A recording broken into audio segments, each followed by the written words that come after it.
आज हम लोग पढ़ेंगे सिद्ध साहित्य। क्या? सिद्ध साहित्य यानी कि बौद्ध साहित्य। तो सिद्ध साहित्य, बौद्ध धर्म विकृत होकर वज्रयान, बौद्ध धर्म जो है विकृत होकर वज्रयान संप्रदाय के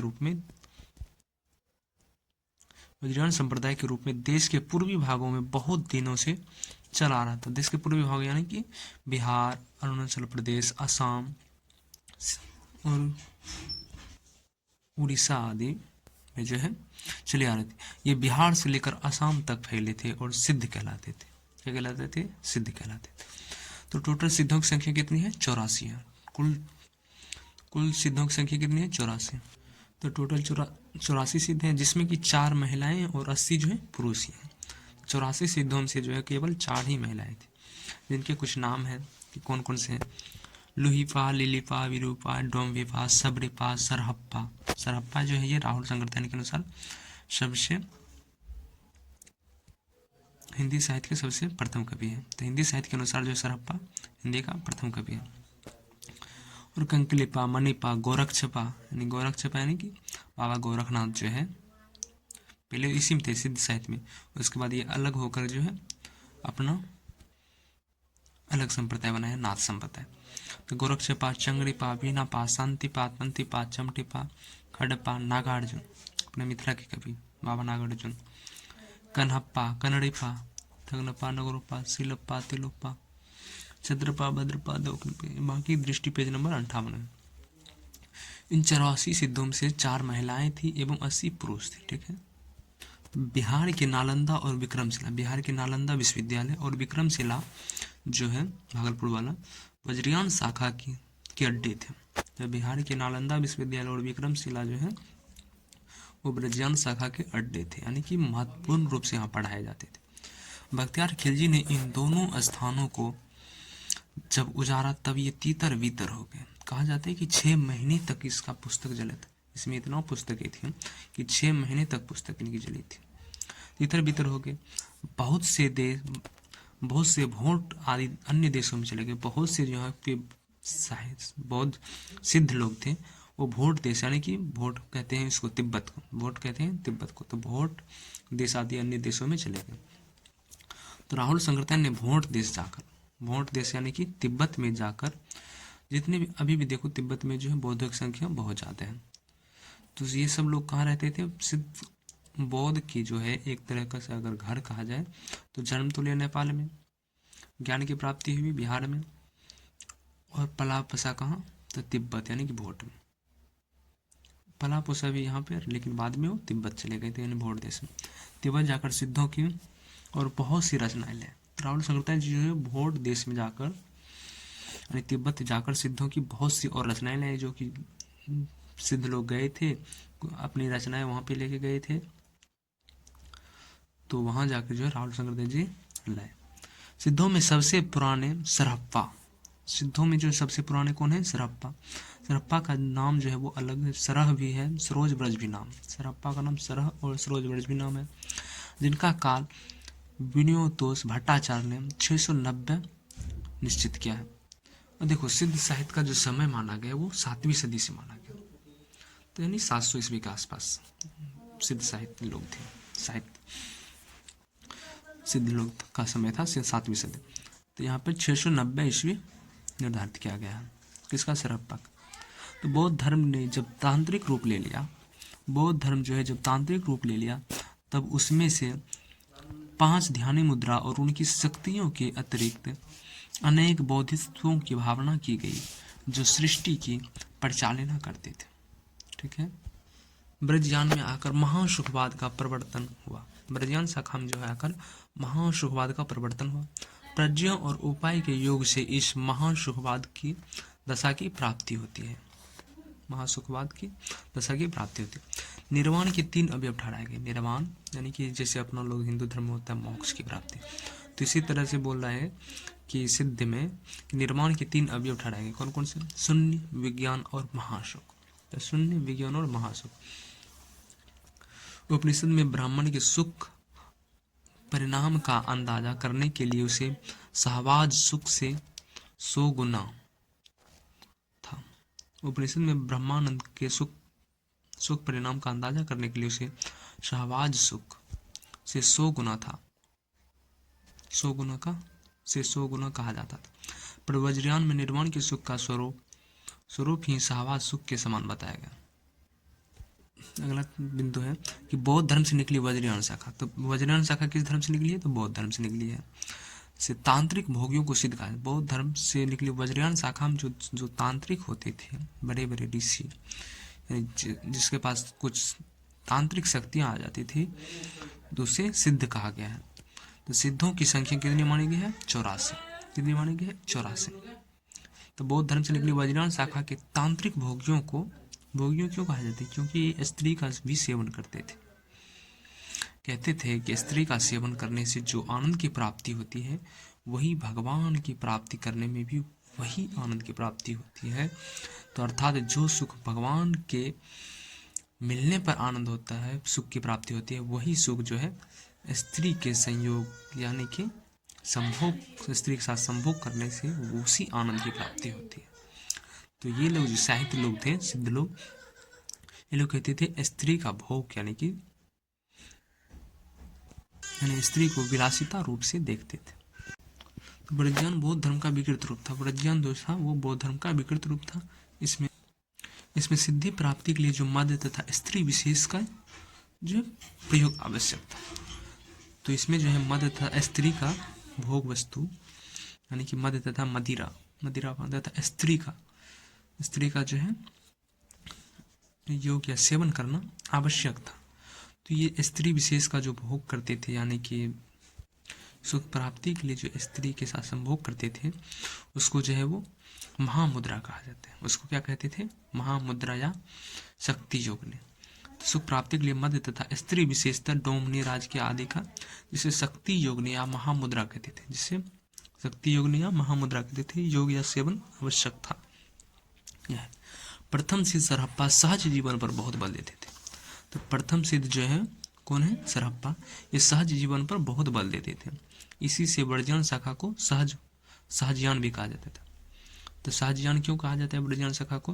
तो सरहप्पा जो है सहज जीवन पर बहुत बल देते थे, इसलिए जो है कि सहज जीवन पर जो बहुत बल देते थे, इसलिए जो है सहजयान भी कहा जाता है ब्रजज्ञान को। ठीक है। तो सिद्धों की संख्या टोटल कितनी थी? 84। सिद्धों की कितनी संख्या थी? 84। ये बौद्ध धर्म के वज्रयान शाखा से निकला है। ये कहाँ से निकला है? ये बौद्ध धर्म के वज्रयान शाखा से निकला है। ठीक है। तो बौद्ध सिद्धों का समय कब से? 8वीं सदी से 13वीं सदी। 7वीं नहीं, मतलब आसपास से मान लो 8वीं सदी, यानी कि 7वीं सदी, 8वीं सदी और 7वीं सदी के बीच का समझ लो।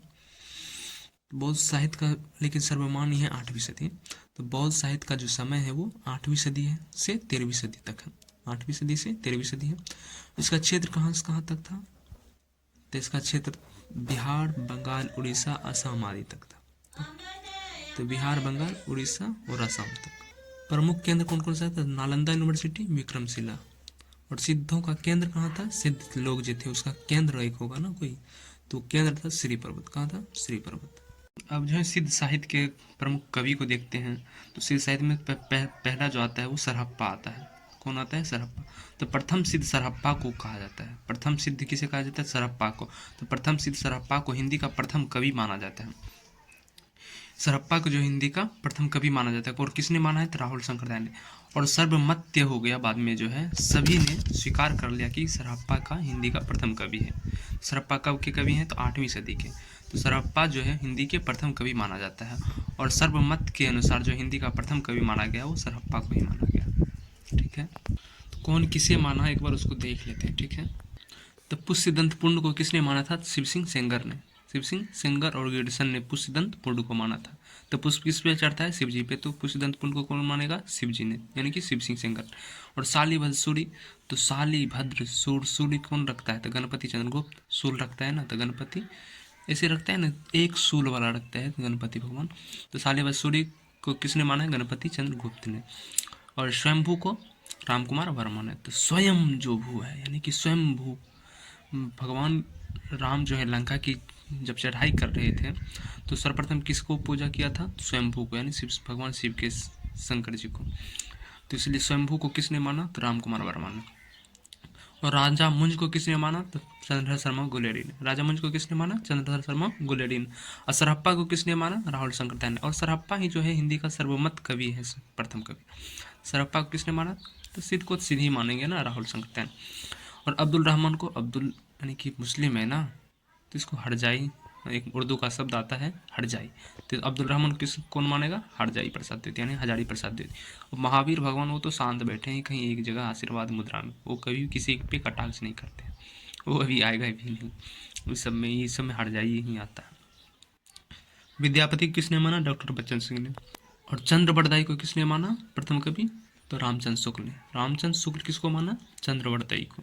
ठीक है, तो सरहप्पा जो है वो हिंदी के प्रथम कवि माना जाता है, और जो कि राहुल शंकर ने इसे माना। और ये कब के कवि हैं? तो 8वीं सदी के। ठीक है, इसे सरोज, इसका अन्य नाम जो है वो सरोजवर्ज, राहुल भद्र आदि नाम है। ठीक है, और डॉक्टर बी भट्टाचार्य ने इन्हें बांग्ला भाषा का प्रथम कवि माना है। राहुल शंकर को जो है भट्टाचार्य ने बांग्ला भाषा का प्रथम कवि माना है। डॉक्टर भट्टाचार्य जो है सरहप्पा को बांग्ला भाषा का भी प्रथम कवि माना है। और सरहप्पा के टोटल 32 ग्रंथ बताए जाते हैं, जिनमें दोहा कोश प्रसिद्ध है। सरहप्पा के जो कुल ग्रंथ 32 हैं, जिनमें कि दोहा कोश जो बहुत प्रसिद्ध है। हिंदी में सर्वप्रथम चौपाई और दोहा पद्धति का प्रयोग इन्हीं की रचनाओं में मिलता है। हिंदी में जो सर्वप्रथम चौपाई का प्रयोग और दोहा पद्धति का प्रयोग मिलता है, वो सरहप्पा के ही किताबों से मिलता है, रचनाओं से मिलता है। बच्चन सिंह ने लिखा है, आक्रोश की भाषा का पहला प्रयोग, आक्रोश की भाषा का पहला प्रयोग जो है सरहप्पा में दिखाई पड़ता है। यह सिद्ध साहित्य के प्रवर्तक भी माने, प्रथम कवि हैं, प्रथम सिद्धों में प्रथम है, तो प्रवर्तक भी तो सरहप्पा ही होंगे ना, तो सिद्ध साहित्य के प्रवर्तक भी माने जाते हैं। तो क्या क्या बोले? सरहप्पा को जो है हिंदी का प्रथम कवि माना जाता है, ये 8वीं सदी कवि थे। इनके अन्य नाम सरोजवर्ज, राहुल भद्र आदि नाम हैं। और बी भट्टाचार्य ने इन्हें जो है बांग्ला भाषा का कवि, प्रथम कवि माना है। सॉरी, बांग्ला भाषा का, हाँ, बांग्ला भाषा का प्रथम कवि माना है। कौन? Doctor B Bhattacharya. भट्टाचार्य ने किसे? भट्टाचार्य सरहप्पा को प्रथम कवि माने हैं। और सरहप्पा के टोटल 32 ग्रंथ है, जिनमें कि दोहा कोश बहुत प्रसिद्ध है। और इसने जो है चौपाई और दोहा पद्धति का जो प्रयोग सर्वप्रथम किया था। तो हिंदी में सर्वप्रथम चौपाई और दोहा पद्धति का प्रयोग जो है कहाँ से मिलता है? सरहप्पा की रचनाओं से ही मिलता है। और बच्चन सिंह ने कहा कि आक्रोश की भाषा का पहला प्रयोग सरहप्पा ने ही किया था। ये सिद्ध साहित्य के प्रवर्तक थे। सिद्ध साहित्य के प्रवर्तक कौन थे? सरहप्पा जी थे। अब सबरपा को देखते हैं। तो सबरपा जो है ये सरहप्पा के शिष्य थे। सबरपा जो ये सरहप्पा के शिष्य थे। इनका जन्म 780 ईस्वी माना जाता है। सबरप्पा जो ये सरहप्पा के शिष्य थे। देखो शिष्य का परम देखते हैं। सरहप्पा का शिष्य कौन था? सबरप्पा। और सबरप्पा का शिष्य कौन था? लुइपा। तो सिद्ध में सर्वप्रथम कौन आता है? सरहप्पा। तो सरहप्पा का शिष्य कौन होगा? सौ वाला ही सरहप्पा का सबरप्पा। और सबरप्पा का सा का बाद तालब सौ में स के बाद कौन सी आएगा? लुइपा। तो सरहप्पा, सबरप्पा, लुइपा। सरहप्पा, सबरप्पा, लुइपा। तो सरहप्पा का शिष्य सबरप्पा और सबरप्पा का शिष्य लुइपा। ठीक है, तो सबरप्पा जो है सबरप्पा सरहप्पा के शिष्य थे। इनका जन्म 780 ईस्वी माना जाता है। ठीक है, शंभू का भी 8वीं सदी यानी कि 700 ईस्वी के आसपास ही। तो सबरों की वेशभूषा, सबरप्पा इसका नाम क्यों पड़ा? तो सबरों की वेशभूषा में रहने के कारण सबरप्पा का नाम पड़ा। सबरप्पा का जो नाम ये कुछ और है, इनका नाम जो है सबरप्पा पड़ा। क्यों? क्योंकि ये सबरों की वेशभूषा में रहते थे, इस कारण इसका नाम सबरप्पा पड़ा। इनका प्रसिद्ध ग्रंथ है चार्यापद। सबरप्पा का एक प्रसिद्ध ग्रंथ है चार्यापद। चार्यापद एक प्रकार का गीत है जो अनुष्ठानों के समय गाया जाता है। चार्यापद में जो है एक गीत संकलन है। चार्यापद में गीत संकलन है जो कि अनुष्ठानों के समय गाया जाता है।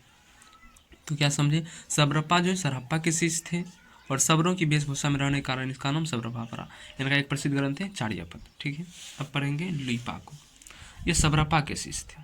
तो सरहप्पा के शिष्य कौन थे? सबरप्पा। और सबरप्पा के शिष्य लुइपा। देख लो शिष्य की परंपरा। सरहप्पा के शिष्य सबरप्पा, सबरप्पा के शिष्य लुइपा। ठीक है, तो लुइपा को पढ़ेंगे। तो ये सबरप्पा के शिष्य थे। लुइपा जो है सबरप्पा के शिष्य थे। इनका जन्म 773 ईस्वी माना जाता है। सिद्धों में लुइपा का सबसे ऊंचा स्थान माना जाता है। सिद्धों में लुइपा का जो है सबसे ऊंचा स्थान। देखो सिद्धों में प्रथम कौन थे? सरहप्पा। ठीक है, और लुइपा जो है सबरप्पा के शिष्य थे, लेकिन इनका स्थान जो है सबसे ऊंचा माना जाता है। यानी कि जैसे रामायणों में कहा जाता है ना कि रामचरितमानस बहुत प्रसिद्ध है, उसी प्रकार से सबरप्पा जो है सर्वश्रेष्ठ, सिद्धों में सबसे सर्वश्रेष्ठ था। ठीक है, कौन? ये लुइपा। लुइपा जो है सिद्धों में सर्वश्रेष्ठ था। तो ये सबरपा के शिष्य थे, जन्म 777 ईस्वी माना जाता है। और सिद्धों में जो है सर्वश्रेष्ठ जो कोई था तो कौन था? लुइपा। तो सिद्धों में लुइपा का सबसे ऊंचा स्थान माना जाता है। सरहप्पा पर ले, सरहप्पा को हिंदी का प्रथम कवि माना गया है, ठीक है, जो कि 8वीं सदी का कवि। इनका अन्य नाम सरोज राहुल भट्ट था। भट्टाचार्य ने बांग्ला भाषा का प्रथम कवि माना है। और क्या क्या, इसने सर्वप्रथम चौपाई और दोहा पद्धति का प्रयोग किया है, इन्हीं की रचनाओं से मिला है। सरहप्पा जो है ये सिद्ध साहित्य के प्रवर्तक भी माने जाते हैं। और सबरपा ये सरहप्पा के शिष्य थे। इनकी एक रचना है चार्यापद, और सबरों के वेशभूषा में रहने के कारण इसका सबरपा नाम पड़ा। और चार्यापद में जो है गीत संकलन है जो कि अनुष्ठानों के समय गाया जाता है। और लुइपा जो ये सबरपा के शिष्य थे। और लुइपा का जो है सिद्धों में सबसे ऊंचा स्थान है। उसके बाद आप पढ़ेंगे डोम्भिपा। डोम्भिपा विरूपा के शिष्य थे। ये डोम्भिपा जो है वो विरूपा के शिष्य थे। इनका जन्म 840 ईस्वी माना जाता है। डोम्भिपा जो कि इनके शिष्य हैं, विरूपा के शिष्य हैं। इनका जन्म 840 ईस्वी माना जाता है। इनके 21 ग्रंथ बताए जाते हैं। डोम्भिपा के टोटल कितने ग्रंथ हैं? 21 ग्रंथ हैं, जिनमें डोम्बी गीतिका और अक्षर द्विकोप प्रदेश। डोम्भिपा का 2 ग्रंथ प्रसिद्ध हैं। कौन कौन? डोम्बी गीतिका, ये तो आसान से ही नाम से ही याद होगा, और अक्षर द्विकोप देश। डोम्भिका के 2 ग्रंथ प्रसिद्ध हैं। कौन कौन? डोम्बी गीतिका और अक्षर द्विकोप प्रसिद्ध, ठीक है। तो डोम्भिका किसके शिष्य थे? विरूपा के।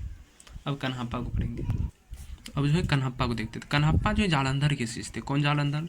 जिसके नाम पर कि जालंधर शहर जो बसा है वो जालंधर के नाम पे बना है। तो कन्हप्पा जालंधर के शिष्य थे। इनका जन्म 820 ईस्वी माना जाता है। कन्हप्पा का जन्म 820 ईस्वी माना जाता है। और कन्हप्पा किसके शिष्य थे? जालंधर के। और राहुल संगृता ने लिखा है कि कन्हप्पा पंडित और कवित्व में बेजोड़ थे। कन्हप्पा जो थे वो पंडित भी प्रसिद्ध थे और कविता भी बेजोड़ करते थे। पंडित और कवित्व में बेजोड़ थे। नोट, दोहा कोश ये किसकी रचना है? दोहा कोश दिखाई थी ना राहुल संगृता की। दोहा कोश किसकी रचना है? राहुल संगृता बोल रहे हैं। दोहा कोश किसकी है? सरहप्पा की, ठीक है। तो दोहा कोश का जो संपादन डॉक्टर प्रबोध चंद्र बागची ने किया। दोहा कोश का संपादन किसने किया था? डॉक्टर प्रबोध बागची। और हरप्रसाद शास्त्री ने सिद्ध की रचनाओं का संग्रह बांग्ला अक्षरों में बोधगान और दोहा नाम से निकाला था। हरप्रसाद शास्त्री जो है सिद्धों की रचनाओं का संग्रह बांग्ला अक्षरों में बोधगान और दोहा नाम से निकाला था। अब कुछ महत्वपूर्ण बिंदु को देखते हैं। तो प्रथम बौद्ध एवं सिद्ध में सबसे पुराने कौन हैं? तो सरहप्पा हैं। और 84 सिद्धों में सबसे ऊंचा स्थान किसका है? तो लुइपा का है। 84 सिद्धों में सबसे ऊंचा स्थान किसका है? लुइपा का। सिद्धों में पंडित और कवित्व में बेजोड़ कौन है? कन्हप्पा जो कि जालंधर का शिष्य था और इसी के नाम पे जालंधर शहर है, ठीक है। सिद्धों की विवाह प्रथा में अनास्था किंतु गृहस्थ जीवन में विरोधाभास मिलता है, ठीक है। सिद्ध कवियों के नाम में पा शब्द आदर सूचक होता है। सिद्ध कवि में जो है पा होता है। सरहप्पा, कन्हप्पा, जोम्भिपा, मणिप्पा। तो पा जो है वो आदर सूचक होता है, ठीक है। और वर्ण रत्नाकर ज्योतिश्वर ठाकुर में 84 सिद्धों के नाम मिलते हैं। 84 सिद्ध के जो नाम मिले हैं किस में मिले हैं? तो वर्ण रत्नाकर में, जो कि ज्योतिश्वर ठाकुर की रचना है। तो वर्ण रत्नाकर में 84 सिद्धों के नाम मिलते हैं।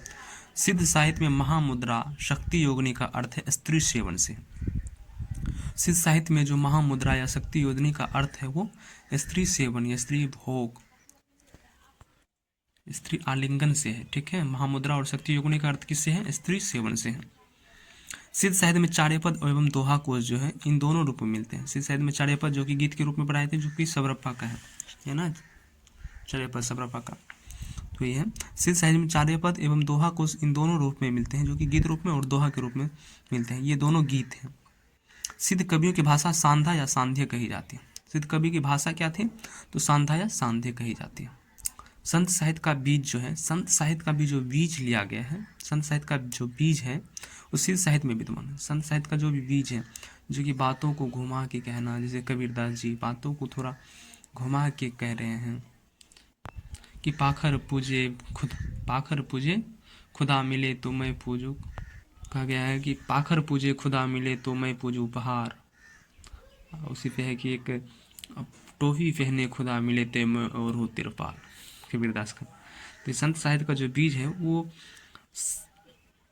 सिद्ध साहित्य में ही विद्वान है। यहीं से जो है संत साहित्य का जो भी लिया गया है, भाषा का प्रयोग किया गया है, घुमावदार भाषा का, वो सिद्ध साहित्य में पहले से विद्वान है। तंत्र साधना पद्धति पर अधिक बल दिया गया है। सिद्ध साहित्य में जो है वो तंत्र साधना पर अधिक बल दिया गया है। ठीक है, तो संत साहित्य का बीज जो मिलता है वो कहाँ मिलता है, तो सिद्ध साहित्य में विद्यमान है। ठीक है, तो अगले में हम लोग पढ़ेंगे नाथ साहित्य। ठीक है।